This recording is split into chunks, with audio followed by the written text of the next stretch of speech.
Premier Heating and Air is who you need to call to check all the boxes. Google Guarantee, check. Better Business Bureau A+ rating, check. 4.9 star with Google, check. Premier Guarantee, check. We even offer free second opinions and free estimates on new units. Call or log on today. Premier is here. Cannot be combined with other offer. Expires 8/31/26.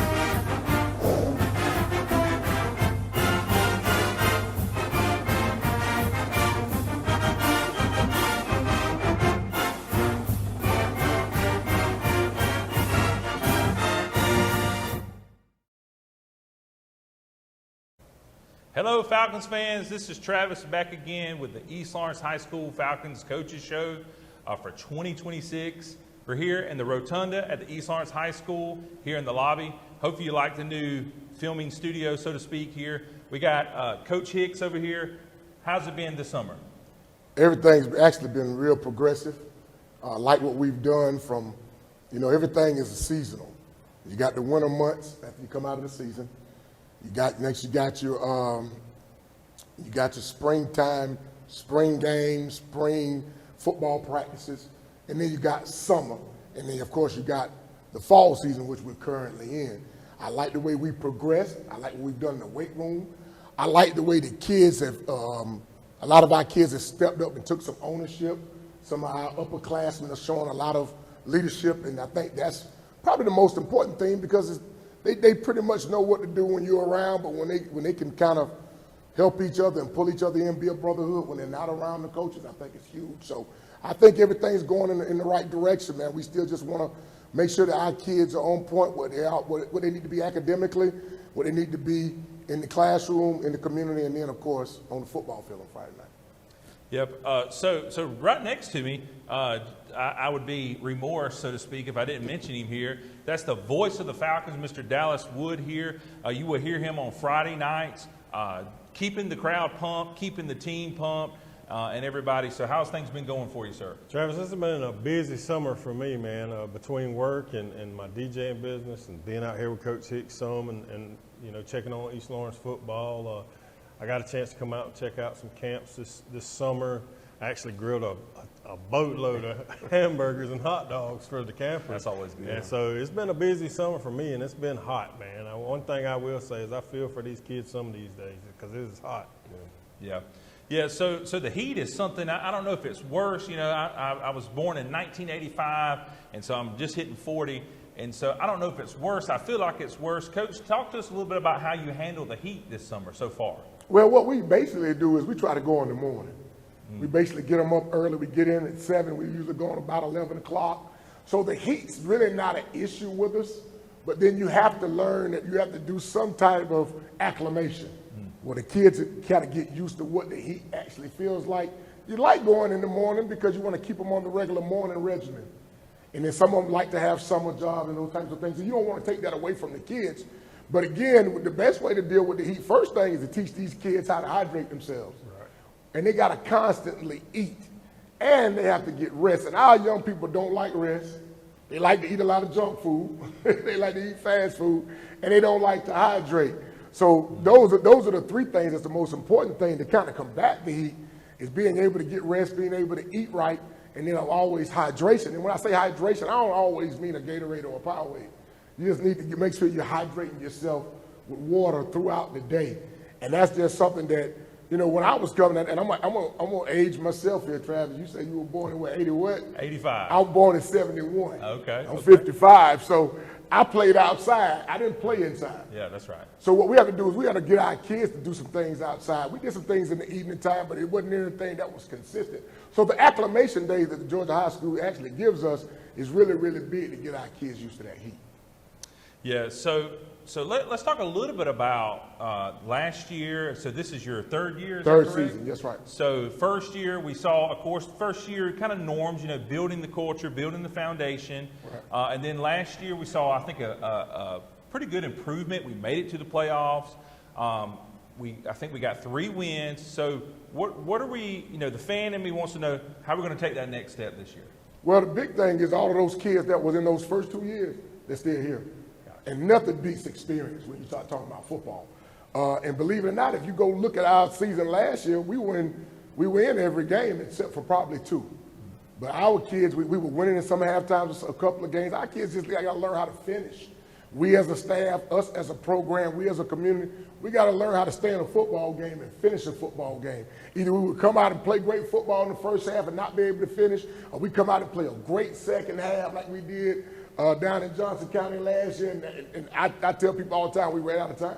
Right. But at the end of the day, what you got to do is put 4 quarters together and prepare them to play 4 quarters and possibly even more. The one thing I am proud about is how we've conditioned our kids.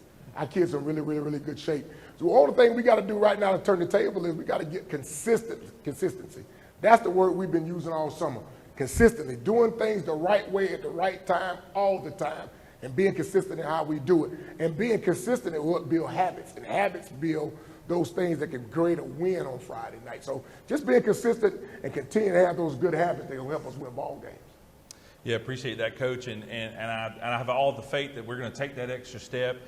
You as the viewer here, the fan, the Falcon faithful, we're going to take that extra step. We got a great team of skilled positions. We got an offensive line that's improving, a defensive front and defensive backs that are going to come back strong. I'm sure last year they were great. I'm sure they'll be back this year. So don't go anywhere. We're going to take a quick break, hear from our sponsors. We'll be right back after this message. Farmers State Bank has deep roots in our community. We've helped neighbors buy land, homes, automobiles, go to college, build a business, and develop a game plan for the future. You see, FSB has roots in our community that run deep, allowing growth for today and tomorrow. FSB is locally owned and operated, which means decisions are made right here by bankers who know Dublin and Lawrence County. Other banks have branches, we have roots. Farmers State Bank, member FDIC, and an equal housing lender.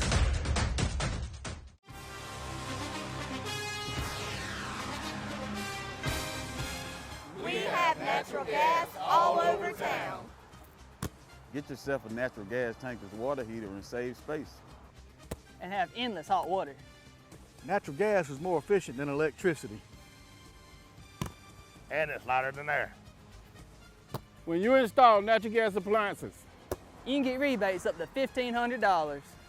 The City of Dublin will finance you up to $10,000. For 60 months at 0% interest. Use natural gas for all your outdoor cooking. it's a luxury. We're on call 24/7. You'll call us and we'll be there. Whether you're building a home or starting a business, City of Dublin Natural Gas has you covered. We serve commercial and residential gas all across town. Yeah! Finish the drill with natural gas. Call your gas guys at 478-277-5048.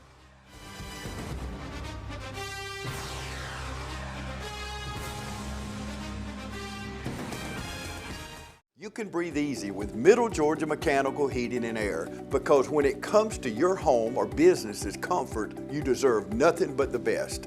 With over 35 years of experience, we've been keeping Middle Georgia cool in the summer and cozy in the winter.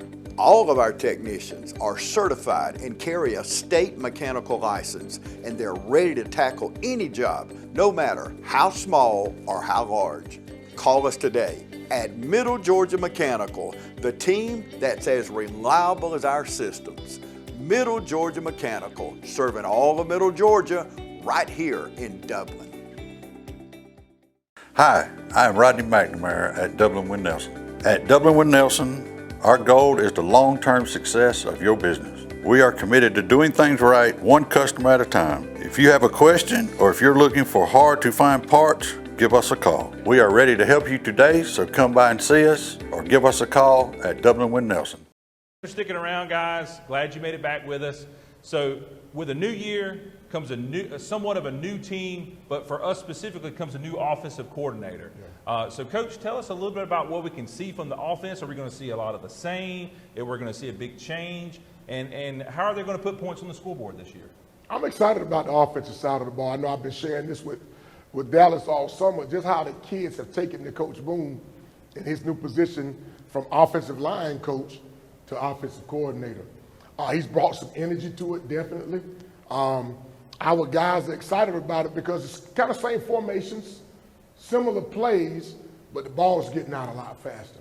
And when we got so many skilled kids and big skilled kids that are really, really good football players, and they only have one football. So what we want to try to do is distribute that ball to those guys and try to figure out who needs to touch the ball, how many times, and who's good at doing this. It's not about calling plays. It's about the players in the plays. So we want to make sure when we call certain plays, that player that's going to give us the best opportunity to be successful offensively, they get that opportunity. I think Coach Boone has done that. Him and the entire offensive staff over there, man. The kids are jacked up about it. I mean, it's a buzz going around with that in our locker room, and our kids are excited about what we're doing offensively. And at the end of the day, man, that's what you want. When the kids are excited, you got a young guy like himself. You got Coach Robinson over there. You got Coach Bivens, man, and you got Coach Evans. Man, it's just him. They're just doing a great job, man. A lot of young, youthful guys over there, so they bring a lot of young and youthful experience to it, to the point where the kids take it. You know that most of our coaches are in their early 20s, so they're a little bit older than these guys, but they can relate to them, and I think that's huge, and that's going to help us as we get ready to put in a new offense, which these guys are taking on really, really good. Well, Coach, we know the Major Floyds and the Bryson Hazleys, and of course, we have another Sneed. So, right. But tell us who on offense, you're looking that you see that can step up this year and kind of make a name for themselves. I know we're full at skill positions. Right. So everything for us got to start up front. Jatwan Wright coming back as an all-region player as a freshman is really, really huge. Caleb Butler coming back. Playing up front for us is really, really, really good. I love our wings and tight ends. Those guys have really been doing an awesome job. And I just love being able to go from maybe a tight end set with a wing and being able to go spread just like that. Because those guys like T.T. Horn can actually play slot and also play tight end and wing for us. We need him to be. Jabrian Bigham, who's doing a good job at running back and H-back for us. Rozier is doing excellent on both sides of the ball. Right. And of course, Key Ellington playing some tailback, playing some quarterback for us. And then on the perimeter, man, you got so many guys out there, man. It's hard. Even Jaden Griffin is doing an awesome job at wide receiver. Braden Evans is doing an awesome job. J.J. Wright is doing an awesome job. It's just Avion Wicker. It's so many kids, and so it's a good problem to have, if you want to call it a problem. But my whole thing is who needs to touch it and who's the best at doing it. Right. DeMarcio Holloman's over there playing some wide out for us. So you're going to see us in a lot of spread situations.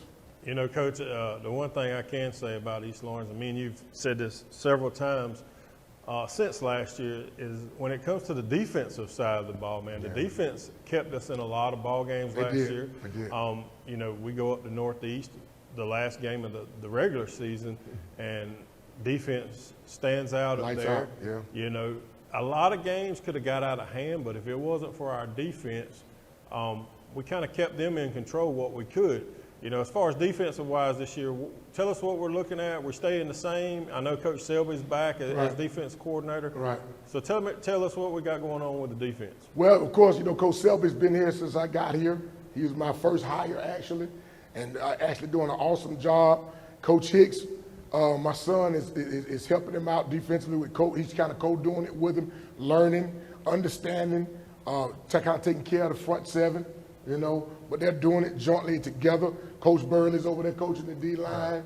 Coach Dudley's over there coaching. Coach Jackson, who played here. Love having Coach Jackson. He brings a different energy to our defense and does an awesome job. So we've got a lot of guys over there that know the system. That system now is in its third year. And we haven't changed much in it. It's just so much of growth that we see in the guys who've been playing in it. Jeremiah Rozier, again, is doing an awesome job at linebacker for us. And, of course, on the back end, I think we got some of the best safeties and corners in this area. So I think just like what you said, our defense kept us in a lot of games. Right. Now I think offensively we can move the ball a little bit better, and now we're gonna be able to even everything up when our special teams comes around. Right. Yeah, so I love what you were saying about the offense, and what I love specifically about the spread offense is you got your skills players that are going to give us the highlights, but you really got your mismatches with those tight ends. That's exactly right. So the tight ends, so be on the lookout Good this point. year for those tight ends. Good point, So on the defensive side, who might we look out for as a fan to be that unfair advantage type player? Who's going to be the highlight reel that maybe he's not a lineman that's going to make a bunch of sacks, but he's somebody that's going to be right there at the football every single play on defense? Who's that going to be? It's two guys that come to mind when you say that. The first was Legion Matt. Legion's another guy that's been starting. He's with that group that came in a couple of years ago who are now juniors, and he plays out little defensive end, some outside backer for us. The other guy who's always around the football is Deonco Murray. He's really made a name for himself here. He's actually got a couple of offers to play ball at the next level. Very intelligent kid, really good student. But both of those guys have been flying around this spring, and and all the way into the summer months, I'm really happy about that. Jackson Thomas is another one that's really improved, playing outside backer for us. A young guy that is Caden Stanley is another kid that I'm really, really excited about. JB's going to have to spend some time with him. Right. He's got a headhunter's mentality, man. So those are some of the guys that you not maybe heard their name a lot, but now I think that they're ready to come into a little bit of the limelight the way that they played and prepared themselves. Yeah, so one other team we haven't talked about, there's 3 teams on the field. They're all 3 very, very important, which is the special teams. Right. So we had a lot of standout play last year from Jason and some of the other guys. And so who can we see? So Jason graduated. Right. So who can we see punting and kicking and doing some kick returning this year? Well, I always like to start with Jackson, because Jackson I tell him this all the time. I say, you do know they give money to snap the ball. Right. In college. So he does a great job. He and Logan does an excellent job. I didn't know Logan came out this year. Logan Gibson came out this year from baseball. Been doing an awesome job playing some H and playing some tight end for us, playing some defensive end. He also can snap the ball, which I'm not surprised because they're both baseball players. They got good arms. So both of them have been doing a real good job, and that's a commodity.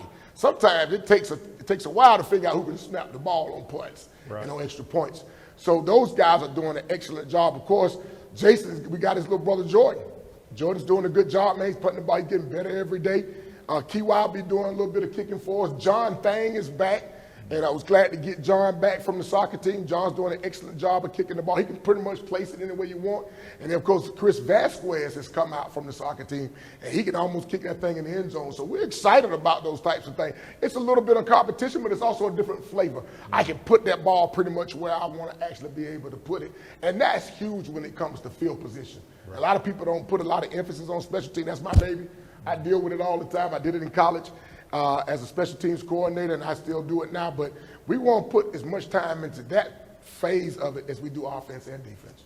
Yeah, so sometimes the special teams makes all the difference, right? That's the team that's going to pin them deep. That's the team that's going to get you that extra 3 points. Right. It's going to probably close out a game sometimes. That's exactly right. We love special teams. I know I do. Yeah. It's always great to see that where you can get a little bit of advantage there. If you got a good special team, especially in this high school level, a lot of times you travel across the Southeast and special teams are just kind of an afterthought. Right. Here at East Lawrence, I can tell you that's not the case, and you're going to see some good things out of our special teams. Definitely. Let's take another quick break. We don't want you going anywhere. Stick there on your couch, on your desk, wherever you're watching from, and come back with us. Let's hear from our sponsors. My name is Bill Brown, and I'm the market president for Lawrence County for First Large Bank, a division of Bank South. First Large Bank's been part of the community for many, many decades, and we're excited about the new opportunity that's presented us after being acquired by Bank South. We talk about change, but the one thing that certainly hasn't changed is the people that'll greet you every day. It's the people that you go to church with, the people that you eat supper with, the friendly staff that you're used to seeing on a daily basis. And we welcome you to come back to see us as our past customers and even our new customers. We would appreciate the opportunity to serve you. Hi, I'm Dr. Dustin Gay, class of 1997, and we're proud supporters of the East Lawrence Falcons. I'm Cassie Middlebrooks, Dr. Dustin Gay's physician assistant and part of the West Lawrence class of 2007. We're proud to support the Raiders. I'm Dr. Heath Richter, class of 1991, and we are proud supporters of Dublin Fighting Irish.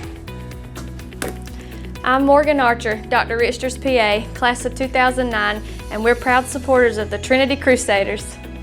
From our team to yours, we're committed to providing the highest level of orthopedic care. In fact, few organizations have assembled the talent and expertise that you can find at the Houston Clinic. We offer advanced orthopedic care for patients of all ages and in every stage of life. Have you registered to vote? Election Day is coming up soon, and the last day to register is October the 5th.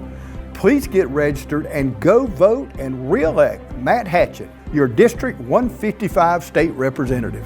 As your representative, Matt Hatchett has fought to put more money back into the pockets of the people of Johnson and Lawrence counties, while House Democrats have opposed every tax cut and opted to support expanded government programs that would increase your taxes on hardworking families. Matt Hatchett will always fight for you. Please go to the polls and re-elect Matt Hatchett, your District 155 state representative.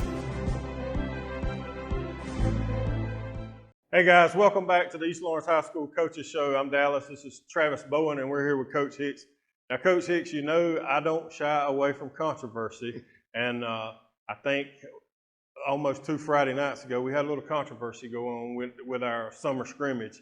A lot of rumblings in the community about why are we playing Baldwin in the scrimmage, that we know Coach Hicks came from Baldwin. Right. You know, and then the incident that happened right before halftime on the sideline. Correct.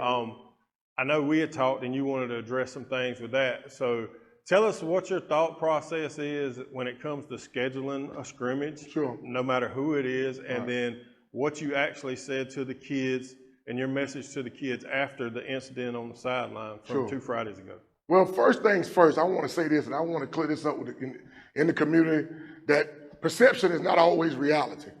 If you think that we are teaching our kids to do things that are wrong, to fight, to make their homes, this program, this community, this school look bad, that's not what we do. We are in the business of stewarding kids, not controlling them. That's what one word I kept hearing was control. Our job is to steward them, correct them, and help them through it. These are 14 to 18-year-old kids. Right. I know grown-ups that make mistakes. Why can't our young people get grace? Now, they were wrong for running off the sideline. That's a rule. You cannot run off the sideline. And Dianco hit the quarterback out of bounds. They threw a flag, which is normal. He did hit him out of bounds. He hit him a little late, and they threw a flag. And of course, we don't want our kids to get into any ruckus or any types of fights, but we can't tell these kids to be brothers. We can't tell them, no matter what your skin color, your religion, your politics, where you come from, what side of town, we're all Falcons. So if your brother is in a situation, you got to go pull him out of there. Now, I was happy with what the kids did when they went and pulled him out, because none of them threw a punch. The big thing for me is that I had to explain to them that we cannot do things that are going to hurt the football team, hurt each other, hurt the program, and put a bad light on our school, because that's not what we're doing. We're here to raise fathers, husbands, and neighbors, not football players. Right. And they know that, and that's what I said to them. And I told them I was a little disappointed about the guys running off the sideline, but when you see the film, nobody threw a punch. Right. That doesn't mean that it was right. I'm not condoning it at all. But what we have to do and understand is that you can't tell these kids to love each other and be brothers and then don't expect them to go take care of their brother. Even though he made a mistake, he hit a kid out of bounds, they jump on him, they went to go pull him out of there. Right. And that was the most important thing. When I watched the film, I was happy about that. Now, when it comes to playing ball, I figured ball was 45 miles down 441. I thought it would be a great gate. I coached there for a lot of years. I still have relationships with a lot of people there, including their players. Their coach and I talk all the time. I thought it would be a great thing to do because the communities are so close. And they are higher classification, so it's good football to be able to play. So when you start scheduling stuff, and there's no bad blood between me and anybody in Millersville, Georgia. I still spend a lot of time in Millersville, Georgia. But again, I just don't want that. I don't like that perception that we and my staff in any way are trying to teach our kids to do anything wrong. If anything, I'm one of the highest disciplinarians in this school. I want our kids to do right at the end of the day. But we'll learn from it. It's a learning lesson. Right. And what we do is we grow from it to make sure it just never happens again. Well, you know, Coach, we moved past that, and just looking at our schedule, we obviously fall into a newer, older region. I'm not going to say it's a new region because it's pretty much the same region, minus 2 teams and plus 2 teams. Correct. So let's talk about the schedule this year.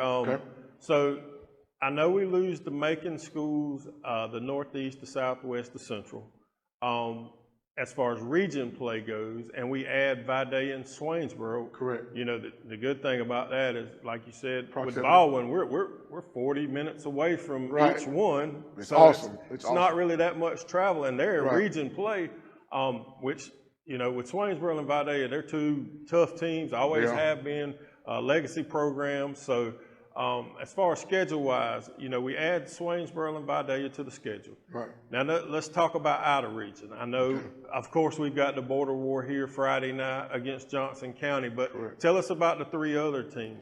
Well, you know, again, you know, you have to jump on scheduling because it goes back to every 2 years. You have to reschedule and reclassify what they did this time. They took away 7A, and now we only have 6 classifications in the state of Georgia. So what that does is it kept everything pretty much the same, except, of course, Southwest and Central and those guys in Northeast moving out of our region. And, of course, A still in Macon is still there. Right. When we start talking about non-region games, I think the border war is always a good one. Would love to play West Lawrence. Like to get them back on the schedule if we could. That's something that we need to do. But then when I looked at it, when you start talking about Southeast Bullock, about an hour and 20, 30 minutes down the road, good program, young man that I actually coached in high school at Richmond Academy. When I was at Richmond Academy in Augusta, Jason Anthony, he and I had talked, and we thought it would be good to play each other because our communities are not that far apart. And then, of course, you know, you got Washington County, who's been a foe for ours for years. They got a new coach. Right. You know, they got a community that's about 35, 40 minutes away from us. Again, 2 great communities right there, same kind of colors, that type of deal. So you want to bring those people over. And then, of course, we got Meta coming in. And I'm excited about Meta. I've been knowing Meta's coach for years. When I was at Baldwin, man, he was coaching up in Atlanta. His son, J-Bo Shaw, played great football over at South Carolina, you know what I mean? So Coach Shaw got a good group over there at Meta. We were actually doing paddock camp with him. And I said, man, we ought to play a game. So we've decided we're gonna play those teams, and and what we need to do is just understand the proximity. I think it's so good because we ain't got to go far to go play ball, and their communities don't have to come far. And I think that's going to be good for us at the gate too. You know, Coach, one of the things I looked at when the schedule came out was not. You know, we know we're in a tough region, as me and you say. We're in the SEC of high school football. Yeah. When you play the Dublins, the Dodgers, the Bleckleys, now we're playing Swainsboro. Right. You know, you can't take anything away from Ace or Vidalia. That's region play. So I think when I looked at the schedule, I was thinking, all right, so there's not really a team that you would classify as a cupcake team on our schedule. No. The Metters get us ready for the region play. That's exactly right. The Southeast Bullock is ready for region play. I mean, all these teams we're playing this year, this is a great football schedule. And I'm sure we're going to make a great football season out of it. I think so. I think so. You know, also we've talked, you know, especially now in high school football, it's can you make it to week 10 and be healthy? That's exactly right. And you know what? That's something that when you play, you hear the guys in the SEC talk about this. If you ever listen to the Kirby Smarts, the Sarkeesians, you listen to the guys that are in the SEC, when you listen to Beamer, they talk about that. They talk about how physical of a game it is when you play in the SEC. I think I look at it the same way because we are actually jockeying for playoff position. And any given night, you gotta always put your best hat on. If you don't put your best helmet on and you don't play hard, you find yourself out of the playoffs. And we don't want to do that. We want to start a tradition of being a playoff football team. And I honestly believe, and this has always been my thought process as a head coach, is that I want to play playoff football in August and September. Right. So I got to play competition to do that. Right. So when we get to region play, our kids are not shocked. They know what it looks like. Right. They know what it. Let's take one more break before we come back for a wrap-up segment. Don't go anywhere. We'll be right back. You build more than projects. You build what communities rely on. When the job site runs on results, put Kubota to work. Backed by expert service and support from your local Kubota dealer. Right now, bring home select Kubota KX Series with 0% financing available or save up to $12,000. Midstate Tractor and Equipment is now located at 492 Fire Tower Road in Dublin. Allen's Heating and Cooling is your licensed Amana equipment dealer. Trust Allen's Heating and Cooling to install and service your heating and cooling unit. Allen services all brands, and with the purchase of a new Amana, offers a lifetime compressor warranty. Call Sean Clark or any of his friendly staff at Allen's Heating and Cooling, your Amana dealer. Amana lasts and lasts and lasts. Mid-State Pools and Spas can help you create the backyard you've always dreamed of having. Choose from special pool sizes and shapes, or let Mid-State Pools and Spas design one just for you. Pools qualify for home improvement loans. Interest rates is still low, so call now. Mid-State Pools and Spas, 275-0506. If your existing pool needs a new liner, Mid-State Pools and Spas can help with that too. So stop by one of our locations in Vidalia, Dublin, and Sandersville today. Mid-State Pools and Spas, Middle Georgia's most trusted pool dealer. Hi, I'm Greg at Shamrock Honda Kawasaki. And if you're looking to ride street or dirt, we've got what you need. We're running a great sale in July. We're looking to cut prices on many products, so come see us. We will save you money here at Shamrock Honda Kawasaki at 106 Savannah Avenue, East Dublin, Georgia. Hey, this is Perry at Williamson's Bakery, a proud supporter of Dublin and Lawrence County athletics since 1965. From donuts to cupcakes and cookies to eclair, we have everything to satisfy your sweet tooth. We even have treats for your dogs. So when Friday rolls around, don't forget to stop by and pick up some stuff for that late afternoon tailgate. So remember, go Raiders, go Crusaders, go Falcons, and go Irish. You can find us on Facebook, or you can stop by and see us at 1634 Veterans Boulevard, or give us a call at 478-272-3344. Hey, welcome back. Thanks for sticking around. Dallas, tell us how we're going to wrap up today's show.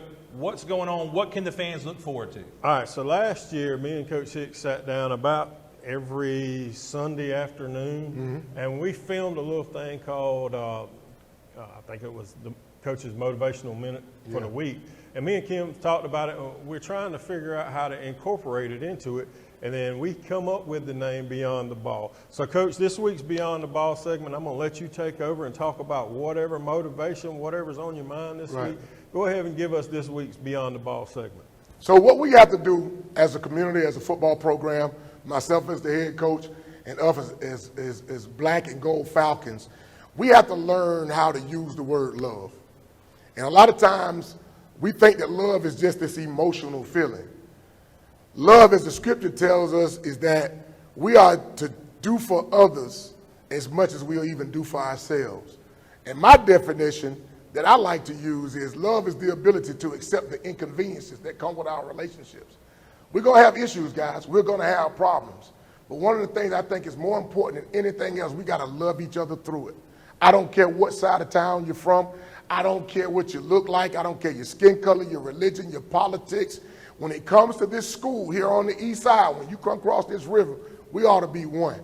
We have to learn how to love each other through things and around things. And love is the one thing that can bind all of us together.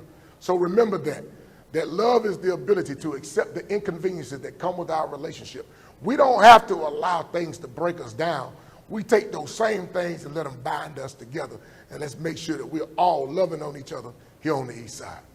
All right, Coach. Well, let's talk about this week. You know, I don't know how long, as far as I can remember, this game has been played. Of course, it's the border war of 2026 between us and the Johnson County Trojans.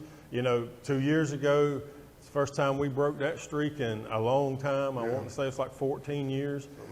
We go down there last year and played 2 days worth of football thanks to a thunderstorm and God. You know, we come up short. Like you say, I still believe 5 more minutes in that ball game, and we're going to come out the victors. But let's talk about the 2026 version of the border war. Tell us what you're expecting out of Johnson County. You know, tell us what we should look for as fans and how you see the border war going this year. Well, you know, anytime you got a cross-county rivalry, it's big, especially one that's 13, 14, 15 miles away from each other. It's something that I was kind of baptized into when I got here. And then I was told, hey, Coach, you know it's a trophy. So it's a purpose to how you're playing right now. We always tell our kids to be intentional. And we talk about being purposeful. And now we got something to work for. My first year here, we were able to bring that trophy back after years of not winning that game. And so last year, like we said, we ran out of time, but we didn't play well in the first half. We talked about that early in the show, how we got to put 4 quarters together. Our goal this year is to bring the trophy back and put 4 quarters together. Right. Now, I'm going to tell you this. Coach Norton's got a good team over there. Had a chance to go watch those guys play against ECI, and his kids play hard. There's one thing people going to always say about Johnson County is their kids play hard. So that's a feather in their cap. What we've got to do is understand, let's use this as an advantage. They come into the nest. Right. So when they come to the nest, then we got to play above and beyond. And so again, I think the biggest thing for this thing is that we have to understand that, again, consistency, be purposeful, and realize that we want to bring that trophy back to the east side. That trophy needs to stay here. Right. But we're going to have to play consistent football. They run the wing tee. They did some spread stuff last week. And so we got to be able to do all those things defensively and be able to move the ball. I'm excited about it. I'm encouraging everyone on the east side, or anybody that's in the area, if you want to come see probably one of the most fierce football games between 2 communities, you need to come out and do that. And Johnson County, you guys come on up. We got a beautiful stadium, man. You come up and enjoy yourself. You're going to get a good football game. Yeah, so I'm excited about the Border Wars, guys. I'm looking forward to it. I can't wait for Friday night. I know it's going to be a great game, and I fully believe it's going to be East Lawrence victory. But either way, it's going to be a great game. So go ahead and start preparing yourself. You that are watching here, get your mind right, get ready, put aside a little bit of cash to go to the concession stand when you get here. That's right. And get into the gate, and then be prepared to have a great game. So we thank you again for watching as always, and we look forward to seeing you next week at the same time, and we'll see you then.